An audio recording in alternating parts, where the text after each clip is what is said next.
I got the full life out of that pad. It is all the way down.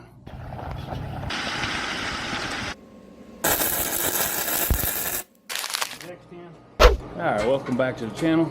Today we're going to work on the truck, 2017 F250 6.2 gas. Part really doesn't have anything to do with this. Putting some Duralast brake pads, are lifetime warranty, so it's just a matter of changing them out. Okay, what's different on this? This hose is too short, so we have to undo this other bracket here. And this gives us enough play, but it'll pull the caliper off and change out the brake pads. That's the metal plate of the brake shoe, and you see the rotor moving. Thin little line in between there, that's what's left of my brake pad.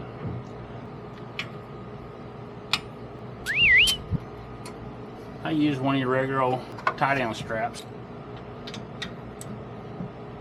Now that we have the brake lines loose, one of the reasons why you want to support your caliper is these lines over here are metal lines, where this is your only flexible line. So you don't want to bend those up. So now we'll go ahead and undo the brake caliper. Alright, I've got the bolts out of the brake caliper. If they were still hooked up, this is as far as you can get. Can't get it all the way off her.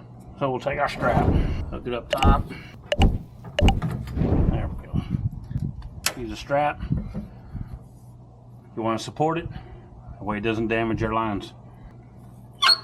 Meanwhile, in here, we can pull our pads out of the way. I got the full life out of that pad. It is all the way down. Driver's side was the same way. We don't throw those pads away yet because I don't know what this tool's called. Use the pad in there. You're going to push both pistons back in.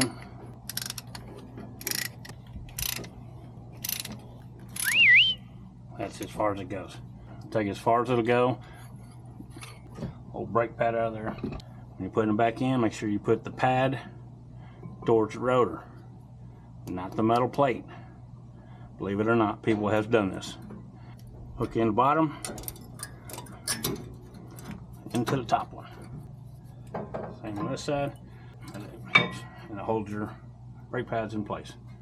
Now we're ready to put our caliper back on. These here move, top one and bottom one. These are almost guaranteed.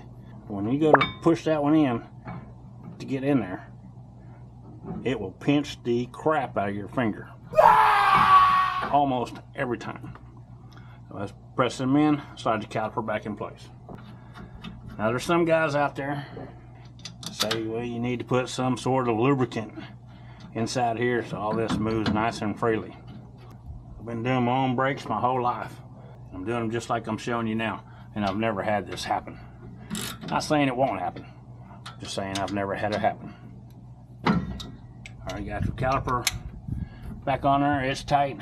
You put these lines back in place.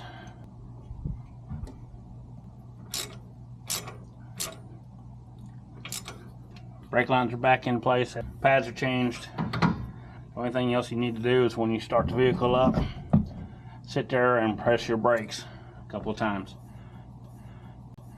so you can take up that slack that's in here. You don't want to start driving without pumping your brakes back up. Put the wheel back on. If you like what you've seen, if it helps you out, great. Like, subscribe, share. More of this to come. Thanks for watching.